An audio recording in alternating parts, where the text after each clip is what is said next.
नमस्कार दोस्तों, मैं Avneesh Verma path IAS academy में आपका स्वागत करता हूं। आज हम फिर से परिचर्चा करेंगे समसामयिक घटनाएं जो कि आपके परीक्षा की दृष्टि से महत्वपूर्ण होंगी। बेसिकली ये क्लास आपकी होगी 9 से 13 अक्टूबर के मध्य। तो इसके बीच जो भी घटनाएं घटित है 9 से 13 के बीच में राष्ट्रीय और अंतर्राष्ट्रीय और छत्तीसगढ़ से संदर्भित उन सब पे हम आज परिचर्चा करेंगे। तो चलिए, जैसा कि हम लोग प्रत्येक क्लास में करते हैं कि हम लोग जो पिछली क्लास में पढ़ते हैं उसको एक बार रिवाइज करते हैं और उसके क्वेश्चन देखते हैं। तो फटाफट देख लेते हैं क्या क्या हम लोगों ने पिछली बार पढ़ा था। तो भारतीय कपास का पहला ब्रांड और लोगो ये जारी कर दिया गया है राष्ट्रीय कपास दिवस और इंटरनेशनल कपास दिवस के दिन। इसके बाद हम लोगों ने देखा था सुपर कंप्यूटर जो है भारत का जो बन रहा है परम सिद्धि, इसको सीडेक बना रही है, इसके बारे में हम लोगों ने परिचर्चा की थी। फिर दिनेश कुमार खारा साहब, इनको एसबीआई का नया चेयरमैन नियुक्त कर दिया गया है। 3 साल के लिए इनका अभी कार्यकाल निर्धारित किया गया है, तो इसके बारे में हम लोगों ने जाना था। फिर एआईसीसी के द्वारा रतन टाटा को दिया गया था लाइफ टाइम अचीवमेंट अवार्ड, इसके बारे में भी हम लोगों ने देखा। और कुछ जो नोबेल पुरस्कार मिले हैं साहित्य वगैरह के, फिजिक्स और केमिस्ट्री, इन सब के बारे में हम लोगों ने परिचर्चा की थी। उसके बाद छत्तीसगढ़ वाले संदर्भ पे जब आते हैं तो क्वारंटाइन बाध्यता में जो जो छूट मिली है आपको, उनके बारे में हम लोगों ने देखा था। फिर पीएससी का मुख्य परीक्षा निरस्त, ये आप सभी को पता है कि प्री के जो कुछ क्वेश्चन है उसमें डाउट थे और विद्यार्थियों ने उस पर ऑब्जेक्शन लिया था और हाई कोर्ट ने हाल ही में होने वाली जो 18 अक्टूबर से आपकी एग्जाम होने थे मेंस के, वो कैंसिल कर दिए हैं। उसके बाद मरवाही उपचुनाव, इसके बारे में हम लोगों ने काफ़ी परिचर्चा की थी और इससे पहले भी हम लोगों ने किया, क्योंकि अजीत कुमार जोगी जो कि आपके प्रथम मुख्यमंत्री थे, उनके निधन के बाद से रिक्त है और वहाँ उपचुनाव होने वाले हैं। तो ये इम्पोर्टेंट भी है। यहाँ भी जो भी अभी घटनाएं चल रही हैं चुनाव से संबंधित, जो जो नए प्रावधान जोड़े जा रहे हैं उसको आपको देखना भी आवश्यक है। तो ये सब हमने देखा। फिर ये सबसे महत्वपूर्ण धरसा विकास योजना, इसका प्रारंभ किया गया है, छत्तीसगढ़ द्वारा घोषणा की गई है अभी। और इसके बारे में हम लोगों ने परिचर्चा की कि एक कमेटी बनाई गई है, 3 अलग अलग विभागों के सचिव उसमें शामिल हैं और वो 1 हफ्ते बाद अपनी रिपोर्ट दे देंगे। उसके बाद स्वामी आत्मानंद जी की जयंती समारोह ये मनाई गई 6 अक्टूबर को। 6 अक्टूबर को उनका जन्मदिन रहता है, तो उन्हीं के याद में ये समर्पित दिवस मनाया गया। तो ये भी इम्पॉर्टेंट है नए दिवस के तौर पे आपके छत्तीसगढ़ राज्य से, राइट। चलिए चलते हैं फिर पिछली क्लास में जो हम लोगों ने प्रश्न देखे थे उनके उत्तरों को देखते हैं हम लोगों क्या क्या था। तो पहला प्रश्न था, भारत के प्रीमियम कपास को विश्व कपास व्यापार में स्थापित करने के लिए किस ब्रांड के नाम से लॉन्च किया गया है या आरंभ किया गया है? तो इसका सही उत्तर था कस्तूरी कपास, यानी option B is right answer. उसके बाद क्वेश्चन नंबर 2 था, सीडेक द्वारा विकसित किए जा रहे भारत के सबसे बड़े AI super computer, artificial intelligent वाला सुपर कंप्यूटर का नाम क्या है? तो इसका नाम सही उत्तर है परम सिद्धि। इसके बारे में हम लोगों ने देखा था, तो ये बहुत इंपॉर्टेंट क्वेश्चन, इसको ध्यान में रखिएगा। फिर क्वेश्चन नंबर 3 की तरफ चलते हैं। भारत सरकार ने दिनेश कुमार खारा को कितने वर्ष हेतु भारतीय स्टेट बैंक का नया चेयरमैन नियुक्त किया है? तो बेसिकली चेयरमैन का नाम आपको दे दिया था प्रश्न में। इनका नाम भी इंपॉर्टेंट है, इसको ध्यान में रखिएगा। और इनमें उनका कार्यकाल पूछा गया, तो 3 वर्ष के लिए उनकी नियुक्ति अभी की गई है, तो इसको आप ध्यान में रखिएगा। फिर चौथा क्वेश्चन था, पूर्ण रूप से सौर ऊर्जा संचालित भारतीय विमानपत्तन प्राधिकरण एआईआई क्या पहला हवाई अड्डा निम्नांकित में से कौन है? तो ये है पुडुचेरी। इसको आप लोगों पहला ऑप्शन जो है आपका ऑप्शन ए, ये सही है। उसके बाद भारतीय वायुसेना दिवस कब मनाया जाता है? ये काफी महत्वपूर्ण क्वेश्चन। तो ये 8 अक्टूबर को मनाया जाता है, तो इसके हिसाब से option C is right answer. That after question number 6 पे चलते हैं। छत्तीसगढ़ के वर्तमान विधि और विधायी मंत्री कौन है? ये है मोहम्मद अकबर साहब, तो ऑप्शन ए आपका सही उत्तर हो गया। साथ ही साथ उनके पास वन मंत्रालय भी है, तो ये भी ध्यान में रखना, दोनों ही विभागों पे वो लगातार काम करते रहे, उनका नाम आता रहता है। तो इनका डिपार्टमेंट बिल्कुल याद रखना, विधि और विधायी, साथ में वन मंत्रालय भी इन्हीं के पास है। तो ये यहीं पर ही आप दिमाग में रखिएगा, वन मंत्रालय भी इन्हीं के पास है छत्तीसगढ़ का, राइट। चलिए चलते हैं फिर नेक्स्ट क्वेश्चन की ओर। मरवाही उपचुनाव के लिए अब किसी भी राष्ट्रीय या राज्य स्तरीय राजनीतिक दल को कितने स्टार प्रचारक चुनाव में हिस्सा ले सकते हैं। तो चूंकि ये कोरोना के काल में होने वाला छत्तीसगढ़ का पहला चुनाव है और इसमें कुछ नियम के बदलाव किए गए, क्योंकि आप जान रहे हैं कि कोरोना महामारी से बचने के लिए सोशल डिस्टेंसिंग और इन सब जो नियम है उनका पालन करना होता है।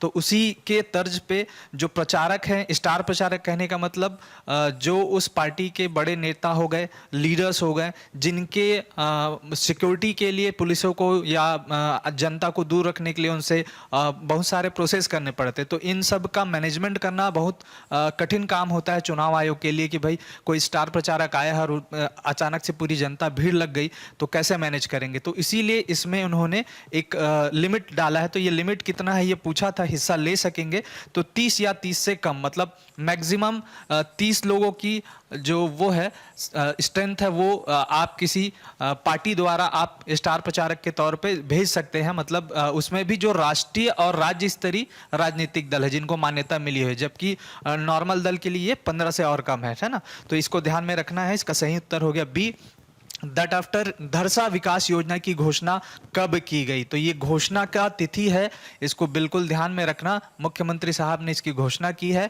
और स्वामी आत्मानंद जी के जयंती के दिन पे की है। तो जयंती है 6 अक्टूबर, यानी कि सही उत्तर हो गया आपका ऑप्शन सी, राइट। उसके बाद चलते हैं नेक्स्ट क्वेश्चन पे। इस राज्य में स्वामी आत्मानंद जी की जयंती कब मनाई जाती है। सिमिलर फिर से डेट पूछा गया है, तो वही है 6 अक्टूबर उनकी जयंती का दिवस। इनके बारे में हम लोगों ने पिछली क्लास में काफ़ी परिचर्चाएं की है, राइट। चलिए चलते हैं नेक्स्ट क्वेश्चन की ओर। यह है धरसा विकास योजना हेतु गठित समिति में किस विभाग के सचिव शामिल नहीं है। तो बेसिकली 3 विभाग के सचिवों को मिलाकर एक कमेटी गठित की गई है जो कि इस योजना के लिए, धरसा विकास योजना के लिए जो भी प्रावधान करने हैं वो बताएंगे। तो इस पे पंचायत और ग्रामीण विकास विभाग शामिल है, लोक निर्माण विकास विभाग शामिल है, राजस्व तथा आपदा प्रबंधन विभाग भी शामिल है, लेकिन कृषि विभाग शामिल नहीं है। तो सही उत्तर यह है ऑप्शन डी, जो कि शामिल नहीं है। क्वेश्चन के हिसाब से शामिल नहीं है पूछा गया है, तो यह शामिल नहीं है, राइट। तो ये पुरानी क्लास के जो 10 क्वेश्चन थे आप लोगों ने देख लिए। अब चलते हैं हमारे पहले संदर्भ की ओर आज की क्लास का, वो है भारतीय संदर्भ। देखते हैं कौन कौन से महत्वपूर्ण सूचनाएं आपके लिए आज है। तो पहला है स्वामित्व योजना।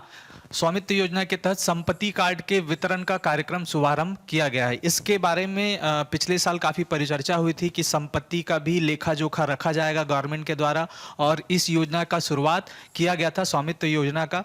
ये नरेंद्र मोदी साहब का एक विजनरी प्रोग्राम है या आयोजन है ये कह सकते हैं। और ये पंचायती राज दिवस, आपको पता होगा राष्ट्रीय पंचायती राज दिवस जो मनाते हैं हम लोग 24 अप्रैल, इसी दिन ये स्टार्ट हुआ था। 2020 में इसको लॉन्च किया गया था। तो इसको आप ध्यान में रखिएगा। और इसमें क्या किया जा रहा है, तो ग्रामीण क्षेत्रों में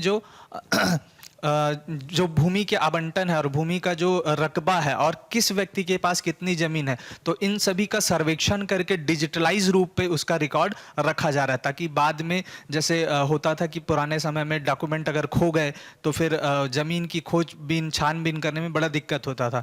तो इन सबको सुविधाजनक बनाने के लिए काम किया जा रहा है और साथ ही इससे पंचायती राज व्यवस्था में नए जो प्रोग्राम है इम्प्लीमेंट करने के लिए सहायता मिलेगी, क्योंकि हमारे पास एक रिकॉर्ड रहेगा जमीन का, जमीन के जो मालिक है, मालिकाना हक जिनके पास है उनका। तो ये स्टार्ट किया गया है और इसका एब्रीविएशन का जो इंग्लिश फुल फॉर्म है ये है survey of vigilance mapping something something. तो ये आपको ध्यान में रखना है। बेसिकली ये है स्वामित्व योजना, ये आपको ध्यान में रखना है, ये केंद्रीय योजना है।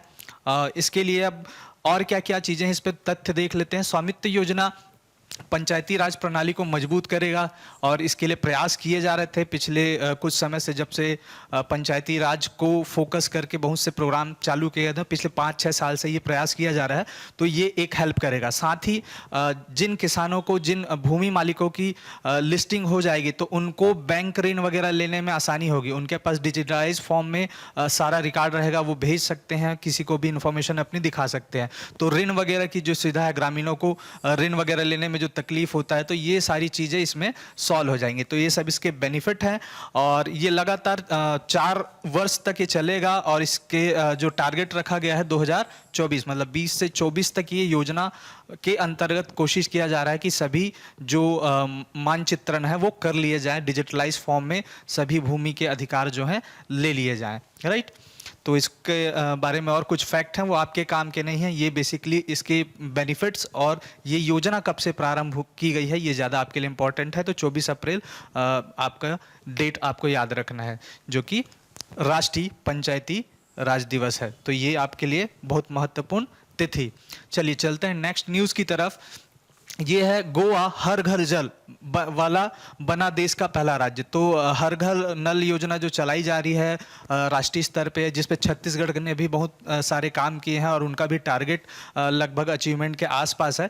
लेकिन अभी जो पहला स्टेट है जिसने ये पूरी योजना को लागू कर ली है अपने स्टेट में, वो है गोवा। गोवा आपको पता है तो गोवा जो है जल शक्ति मंत्रालय के द्वारा जो योजना चल रही है, तो उसके अनुसार देश का पहला ऐसा राज्य बन गया जिसने अपना कंप्लीट वो कर लिया है कि हर घर तक उन्होंने नल जल सुविधा उपलब्ध करा दी है। तो ये काफ़ी इम्पोर्टेंट न्यूज़ है और इस महामारी के काल में भी उन्होंने ये कर दिखाया है। ये सबसे बड़ी उपलब्धि है उनके लिए और बाकी राज्यों के लिए सीखने का विषय है कि भाई जब गोवा कर सकता है इस महामारी के काल में भी अपने इस प्रोग्राम को इम्प्लीमेंट करने के लिए, तो उनसे हमको सीखने की ज़रूरत है। क्या उन्होंने ये युक्तियाँ अपनाई हैं कि जिससे ये मिशन उनका सक्सेसफुल रहा है। तो ये इस न्यूज़ से यही चीज़ें हैं जो आपके काम की है। उसके बाद चलते हैं अगले सेक्टर की तरफ। ये है आपके महत्वपूर्ण दिवस से। तो महत्वपूर्ण दिवस में देख लेते हैं राष्ट्रीय डाक दिवस। ये काफ़ी इंपॉर्टेंट राष्ट्रीय डाक दिवस ये मनाया जाता है 10 अक्टूबर को। राष्ट्रीय मतलब भारत के तर्ज पे 10 अक्टूबर, जबकि अगर आप विश्व डाक दिवस की बात करते हैं तो इसके एक दिन पहले यानी 9 अक्टूबर को मनाया जाता है। तो दोनों ही तिथि यहाँ पे ये इंपॉर्टेंट हो जाती है। 9 अक्टूबर को मनाया जाता है विश्व डाक दिवस, जबकि राष्ट्रीय या भारतीय डाक दिवस जो है 10 अक्टूबर को। तो दोनों ही तिथि आपके लिए इंपॉर्टेंट है। और डाक का महत्व आपको पता है कि किस स्तर पे हमारे यहाँ काम करती है और सूचनाओं का आदान प्रदान जो है आपके एग्जाम फॉर्म से लेके विभिन्न पत्राचार हो गए, सरकारी कामकाज के जो लेखा जोखा है वो सब एक जगह से दूसरे जगह मैसेज भेजने के वो काम आते हैं। इसके थोड़े हिस्ट्री पे चलते हैं हम लोग। तो लगभग 150 वर्ष पहले 1854 में, ये हिस्ट्री का फैक्ट है आपको ध्यान में रखना चाहिए, लॉर्ड डलहौजी के समय ये विकसित की गई थी। ये जो भारतीय पोस्टल का आप जो पूरा अनावरण देख रहे हैं, तो पहली बार पोस्टल को विभाग को डेवलप करने का जो श्रेय जाता है वो लॉर्ड डलहौजी को जाता है और उन्होंने 1854 में इसको डेवलप किया था। तो ये तिथि भी आपके लिए इंपॉर्टेंट है, सन जो है इसको ध्यान में रखिएगा। कुछ और जान लेते हैं भारतीय पोस्टल विभाग के बारे में। बाकी चीज़ें आप जानते हैं, कौन कौन से प्रोग्राम उसके अंदर है शामिल हैं, कौन कौन सी सुविधाएं वो उपलब्ध कराता है सेवा सेक्टर में।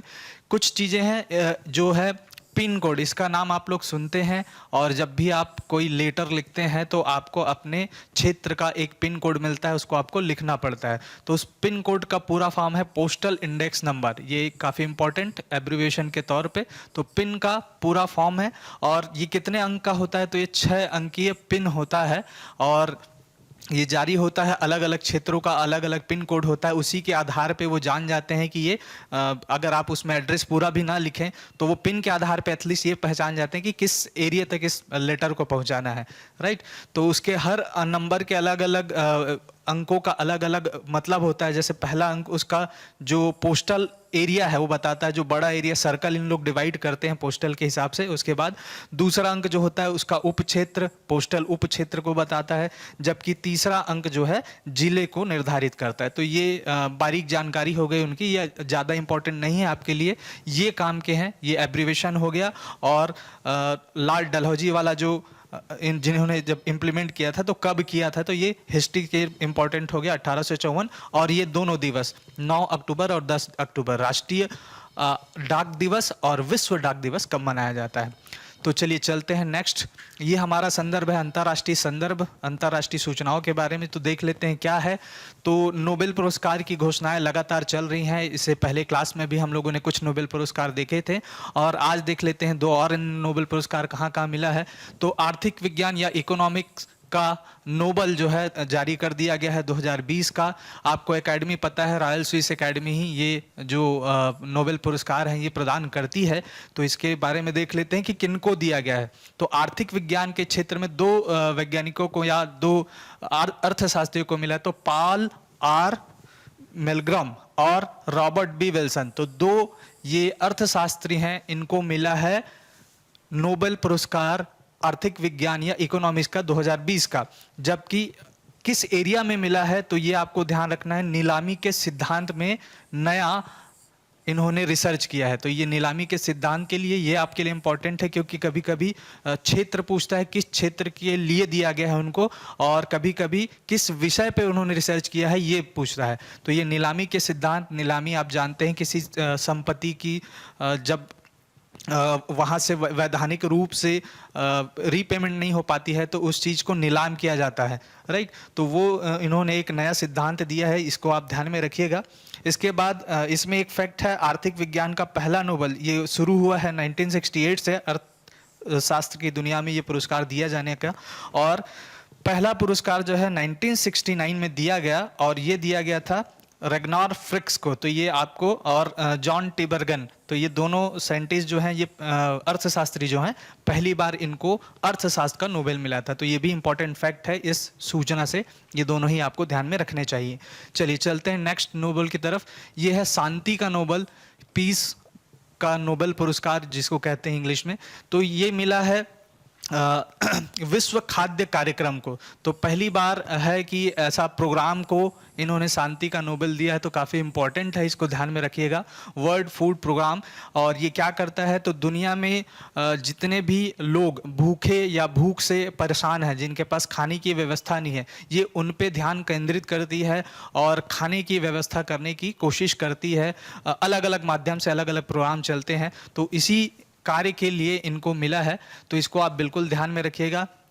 और इसके अलावा इसमें और से फैक्ट हैं कि इसमें कितने कितने देशों पे काम किया है, क्या है, तो ये ज़्यादा इंपॉर्टेंट नहीं है। इस न्यूज़ में आपको ये ध्यान रखना है कि किस कार्यक्रम को मिला है 2020 का शांति का नोबेल पुरस्कार। चलिए चलते हैं नेक्स्ट न्यूज़ की तरफ। ये है इंपॉर्टेंट दिवस के तौर पे है अंतर्राष्ट्रीय बालिका दिवस। ये है 11 अक्टूबर। 11 अक्टूबर को अंतर्राष्ट्रीय बालिका दिवस मनाया जाता है, और इस पे क्या फोकस किया जाता है, तो बालिका जैसे देख रहे हैं आप, बालिका मतलब जो कन्याएं हो गई उनकी बात चल रही है, और उनके सशक्तिकरण और उनको बढ़ावा देने के लिए ये प्रोग्राम फोकस करती है अलग अलग विभिन्न कार्यक्रमों के माध्यम से।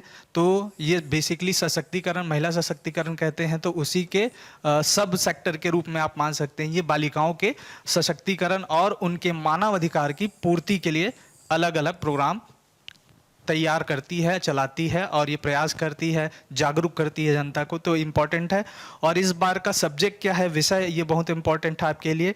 तो my voice our equal future, मतलब मेरी आवाज़ और मेरी हम सबका समान भविष्य, इसके बारे में बात कर रहे हैं कि भाई वो उनको बोलने का अधिकार मिलेगा। जब वो बोल पाएंगे तभी वो सभी के समान अपना भविष्य भी देख पाएंगे। तो इस सब्जेक्ट पे इस बार का जो प्रोग्राम है वो चलाया जाएगा इस दिवस का।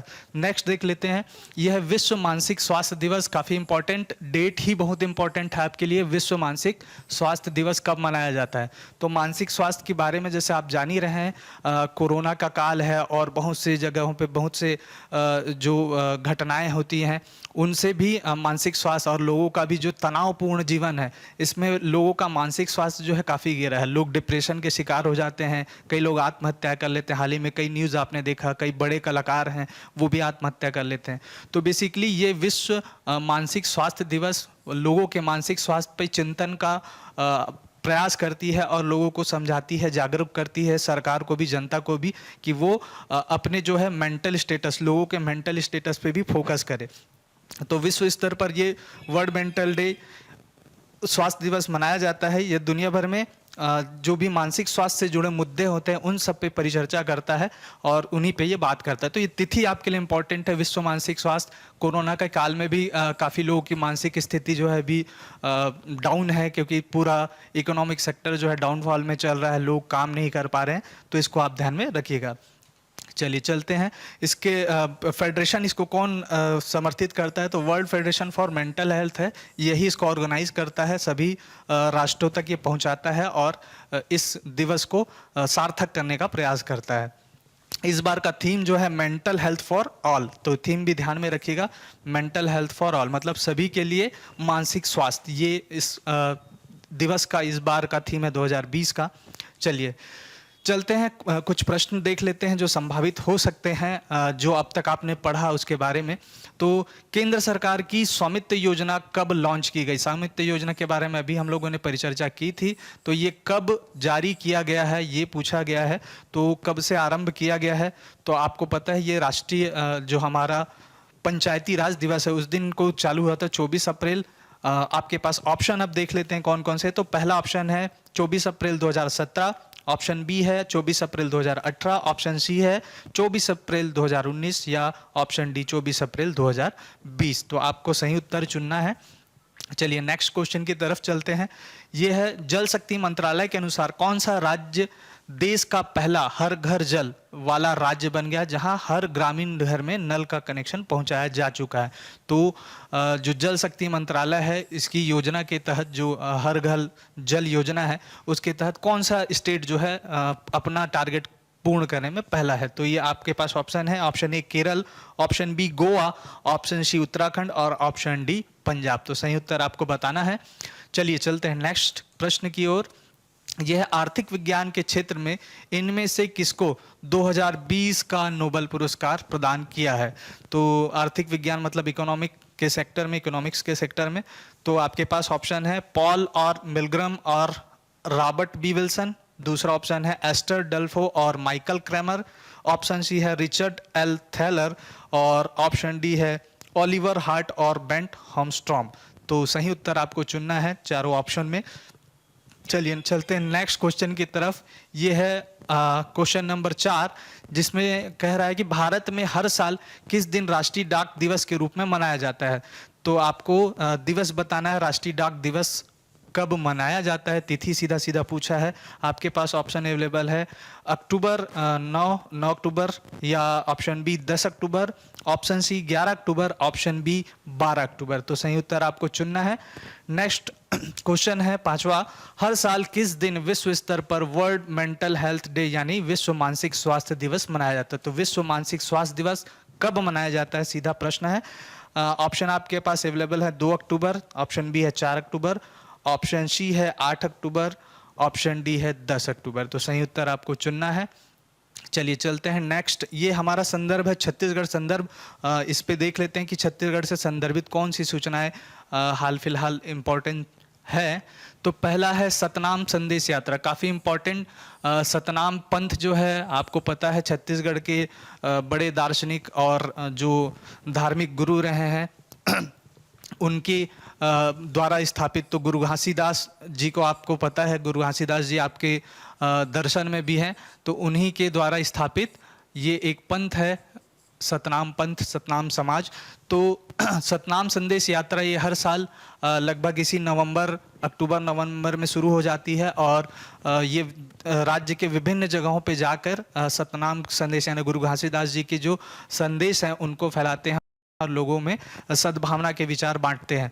तो ये हर बार आयोजित होता है। तो इस बार रायपुर से ये चले हैं, रायपुर से 11 अक्टूबर से सतनाम संदेश यात्रा शुरू हुई है और ये विभिन्न जगहों से होते हुए डोंगरगढ़, जो आप जानते हैं डोंगरगढ़ में मंदिर है, माता का मंदिर, वो फेमस है, वहाँ जाके ये रुकेंगे। इस बीच में जितने एरिया होंगे वहाँ पे ये गुरु घासीदास के संदेश बताते हुए निकलेंगे।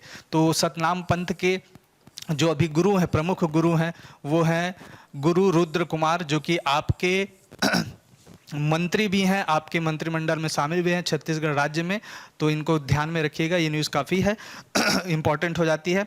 साथ ही क्या करते हैं सतनाम संदेश यात्रा में, तो एक मोटरसाइकिल और कार के साथ ये पूरी रैली निकलती है और विभिन्न जगह से जहाँ जहाँ से ये गुजरते हैं ये अपना संदेश बांटते चलते हैं। तो तिथि इम्पॉर्टेंट है और किनके सानिध्य में चालू हुआ, कहाँ से शुरू हुआ, ये पूछ सकता है क्योंकि फैक्चुअल चीज़ें पीएससी और व्यापम का पूछने का तर्ज रहा है, पूछ लेता है। तो इसको आप ध्यान में रखिएगा। पिछली बार ये गिरौदपुरी धाम से शुरू हुआ था, इस बार रायपुर से शुरू हुआ है। तो स्थान भी इम्पोर्टेंट हो जाते हैं, राइट। चलिए चलते हैं नेक्स्ट न्यूज़ की तरफ। ये जमीन पंजीयन नियम पे बदलाव किया गया है। तो छोटा सा ही बदलाव है लेकिन फैक्चुअल चीज़ें हैं, कभी कभी ऐसे प्रश्न आ जाते हैं। तो जो कोरोना के काल में ई रजिस्ट्री का प्रावधान कर दिया गया है, ई रजिस्ट्री को ज़्यादा फोकस किया जा रहा है। तो ई रजिस्ट्री के लिए और इस प्रक्रिया को आसान बनाने के लिए नियम में कुछ ढील दी गई है। और स्टाम्प पेपर का जो राशि होता है, स्टाम्प पेपर आपको पता है किसी भी ज़मीन को खरीदने के लिए स्टाम्प पेपर की आवश्यकता होती है। तो जो 5% राशि है वो स्टाम्प पेपर की आपको पहले देनी पड़ेगी, तभी आप किसी भी ज़मीन की रजिस्ट्री करा सकते हैं। तो काफ़ी इम्पोर्टेंट फैक्ट है ये। 5% की राशि जो है आपको स्टाम्प पेपर की दीने बिना आपका ज़मीन का जो लेन देन है वो पूरा नहीं हो सकता। छोटा सा ही बदलाव है, लेकिन फैक्चुअल चीज़ें हैं। इस टाइप के प्रश्न भी कभी कभी पीएससी और व्यापम पूछते हैं, तो आपको ध्यान में रखना होगा। फिर चलते हैं जल जीवन मिशन के तहत प्रदेश के ग्रामीण क्षेत्रों में लगभग 42 लाख से अधिक परिवारों को मिलेगा मुफ्त में नल कनेक्शन। यही वो जल जीवन मिशन है जिस पे गोवा भी टॉप पे है। गोवा ने अपना पूरा टारगेट कंप्लीट कर लिया है और छत्तीसगढ़ में भी बहुत से अचीवमेंट किए गए हैं। और इनका टारगेट कब का है ये आपके लिए इम्पोर्टेंट है। ये सारी चीज़ें तो हैं कि 42 लाख से अधिक परिवारों तक अब तक हम लोग पहुँच गए हैं। और ये कब तक इन्होंने टारगेट रखा है इस योजना के तहत पूरे छत्तीसगढ़ में जल पहुंचाने का, हर घर जल पहुंचाने का। तो ये देख लेते हैं। इनका टारगेट जो है सितंबर, ये तिथि बहुत इंपॉर्टेंट, 2023 तक का टारगेट है कि छत्तीसगढ़ में हर घर नल जो है ये पहुंचा लेंगे। तो तिथि बहुत महत्वपूर्ण, इसको आप ध्यान में रखिएगा। शुद्ध पेयजल पहुंचाने का इन्होंने टारगेट लिया हुआ है, राइट। इससे पहले भी किसी क्लास में हम लोगों ने इनके जो वो है 55 लीटर प्रति व्यक्ति वाला जो कॉन्सेप्ट है इन सब के बारे में बात किया था। तो अभी ये तिथि बहुत इंपॉर्टेंट कि कब तक ये अपना टारगेट लक्ष्य निर्धारित किए हुए हैं। नेक्स्ट न्यूज़ पे चलते हैं। ये है कॉलेजों में ऑनलाइन कक्षा आरंभ, ये इससे संबंधित है। जैसे कि पढ़ई तुहर द्वार पोर्टल और पढ़ई तुहर पारा जैसे विभिन्न प्रोग्रामों के माध्यम से स्कूली शिक्षा को बढ़ावा दिया गया था। स्कूल में जो बच्चे अध्ययनरत हैं उनकी जो शिक्षा है इस कोरोना के काल में ना रुके, तो उसी तर्ज पे अब कॉलेजों के लिए भी इन्होंने प्रावधान किया है। तो ये काफ़ी इंपॉर्टेंट हो जाता है। इससे पहले कॉलेजों के लिए मतलब विश्वविद्यालय और महाविद्यालयों में ऐसी कोई योजना नहीं थी। तो 1 नवंबर से अब उनके भी ऑनलाइन क्लासेस स्टार्ट हो जाएगी, 1 नवंबर 2020 से। तो ये तिथि इंपॉर्टेंट हो जाता है कि कॉलेज या महाविद्यालयों के लिए कब से इन्होंने ये योजना आरंभ की है ऑनलाइन कक्षाओं का। तो इसको आप ध्यान में रखिएगा। इसके अलावा 22 अक्टूबर तक इनके कॉलेजों में प्रवेश की तिथि वगैरह निर्धारित की गई है। ये ज़्यादा इंपॉर्टेंट नहीं है आपके लिए, ये तिथि बहुत इंपॉर्टेंट है इस न्यूज़ में। नेक्स्ट देख लेते हैं। बाकी ये और अनदर फैक्ट है उन्हीं से रिलेटेड, ये ज़्यादा इंपॉर्टेंट नहीं आपके लिए। ये काफ़ी इंपॉर्टेंट न्यूज़ है, ये इन्वायरमेंट से रिलेटेड है। और राष्ट्रीय तितली चयन, इस पे आपके एक अभ्यारण्य के 3 तितलियों का चयन किया गया है, प्रस्तावित किया गया है। तो इम्पोर्टेंट हो जाता है। यह है कबीरधाम जिले में अवस्थित भोरमदेव अभ्यारण्य। यहाँ पे कुछ विशिष्ट टाइप की तितलियों की प्रजाति पाई जाती है, तो उनका चुनाव राष्ट्रीय तितली के रूप में करने के लिए उन्होंने चुना है। तो ये इस बार ये अभ्यारण्य आपके लिए इंपॉर्टेंट हो जाता है और ये किस जिले में है ये आपको ध्यान में रखना है। साथ ही जो दोस्त मेंस के आंसर लिखने वाले हैं पीएससी में, तो इस भोरमदेव अभ्यारण्य के विषय में ज़रूर थोड़ा डिटेलिंग कर ले कि ये कब स्थापित हुआ, इसका एरिया कितना है, इसमें और कौन से वन्यजीव विशिष्ट रूप से पाए जाते हैं। इसका जितनी डिटेलिंग आप करेंगे वो आपके काम के लिए रहेगी। ये आ सकता है एक प्रश्न कि आपको डायरेक्ट ये ना पूछे तितली चयन के, लेकिन भोरमदेव अभ्यारण्य के विषय में आपसे पूछ सकता है डिटेलिंग ब्रीफिंग करने के लिए। तो इसको आप ध्यान में रखिएगा। चलिए चलते हैं नेक्स्ट न्यूज़ की तरफ। ये है कोरोना सर्वे या जागरूकता अभियान। हालांकि इस न्यूज़ में कुछ विशेष नहीं है, आप इस योजना को आप जान ही रहे हैं, लेकिन ये योजना चूँकि बहुत महत्वपूर्ण है। सघन कोरोना अभियान, सर्वे अभियान के तहत सरकार प्रयास कर रही है कि गांव शहर के प्रत्येक घर में जाके कोरोना के टेस्टिंग किए जाए। तो ये काफ़ी सरकार की जो है महत्वाकांक्षी योजना है इस कोरोना महामारी के प्रसार को रोकने के लिए। तो ये लगातार न्यूज़ में रहा है, तो बस मैंने रिमाइंड कराने के लिए कि इस कोरोना सर्वे को आपको ध्यान में रखना है। आप सभी को पता है ये 12 अक्टूबर तक चलेगा, तो इसको तिथि भी आपको ध्यान में रखनी है, कब शुरू हुआ था, कब तक चलेगा, क्या इसमें किया जा रहा है, ये सब इसके बारे में हम लोगों ने पिछले क्लासेस में काफ़ी डिटेल चर्चा की है। तो बस इसको जस्ट रिमाइंडर मैंने यहाँ रखा है, कोरोना सर्वे या जागरूकता, कोरोना सघन जागरूकता अभियान। चलिए इसके बारे में प्रश्न देख लेते हैं कुछ। ये उसी कोरोना सर्वे सघन अभियान से रिलेटेड आंकड़े हैं। हालांकि ये आंकड़े अभी आपके लिए इम्पोर्टेंट नहीं है, ये बढ़ेंगे घटेंगे जैसे जैसे चलते रहेगा ये। चलिए चलते हैं प्रश्नों की तरफ। तो 11 अक्टूबर, ये पहला प्रश्न है आपका छत्तीसगढ़ से संदर्भित। 11 अक्टूबर को सनातन संदेश यात्रा या सतनाम संदेश यात्रा शुरू किस स्थान से हुई? सतनाम संदेश यात्रा की जो आरंभ है वो किस स्थान से, किस प्लेस से स्टार्ट किया गया, ये पूछा गया है। तो आपके पास ऑप्शन है, option A Giroudpuri, option B Raipur, option C Dongargarh या ऑप्शन डी दामाखेड़ा। सही उत्तर आपको चुनना है। नेक्स्ट क्वेश्चन की तरफ चलते हैं। राष्ट्रीय तितली के चयन के लिए इनमें से किस अभ्यारण्य को चुना गया? तो बेसिकली छत्तीसगढ़ के किस अभ्यारण्य को चुना गया है, ये प्रश्न पूछ रहा है राष्ट्रीय तितली। तो ये आपके पास ऑप्शन अवेलेबल है, option A Sitanadi, option B Udanti, option C Bhoramdeo और ऑप्शन डी भैरमगढ़। तो सभी अभ्यारण्य आपके राज्य के हैं। आपको सही उत्तर चुनना है कि तितली, राष्ट्रीय तितली के लिए किस अभ्यारण्य को हमारे यहाँ से चुना गया है। नेक्स्ट जो क्वेश्चन है, प्रदेश के सभी महाविद्यालयों यानी कॉलेजों में किस दिन से ऑनलाइन कक्षाएं आरंभ होंगी? मतलब अभी तक कॉलेज की जो पढ़ाई है वो रुकी हुई थी, अब इसको स्टार्ट करने का है। तो कब से ये तिथि पूछ रहा है? तो 1 नवंबर से पहला ऑप्शन, ऑप्शन बी जो है 10 नवंबर, ऑप्शन सी जो है 15 नवंबर और ऑप्शन डी जो है 20 नवंबर। तो सही उत्तर आपको बताना है। नेक्स्ट क्वेश्चन की तरफ चलते हैं। ये इस क्लास का आखिरी क्वेश्चन। प्रदेश के ग्रामीण परिवारों को घरेलू नल कनेक्शन के माध्यम से कब तक शुद्ध पेयजल प्रदान करने का लक्ष्य है? तो बेसिकली प्रदेश यानी राज्य सरकार का लक्ष्य पूछा जा रहा है कि प्रदेश के प्रत्येक व्यक्ति तक शुद्ध पेयजल पहुंचाने, हर घर जल योजना के तहत कब तक का इनका लक्ष्य है। तो आपके पास ऑप्शन अवेलेबल है, ऑप्शन ए सितंबर 2023, ऑप्शन बी नवंबर 2023, ऑप्शन सी अक्टूबर 2023 या ऑप्शन डी दिसंबर 2023। तो सही उत्तर चुनिए। तो ये आज की क्लास में इतना ही। इसी तरीके के अन्य महत्वपूर्ण सूचनाओं के साथ मैं अवनीश वर्मा फिर से उपस्थित होऊंगा आप सबके समक्ष। तब तक के लिए मैं आपसे अलविदा लेता हूं। धन्यवाद।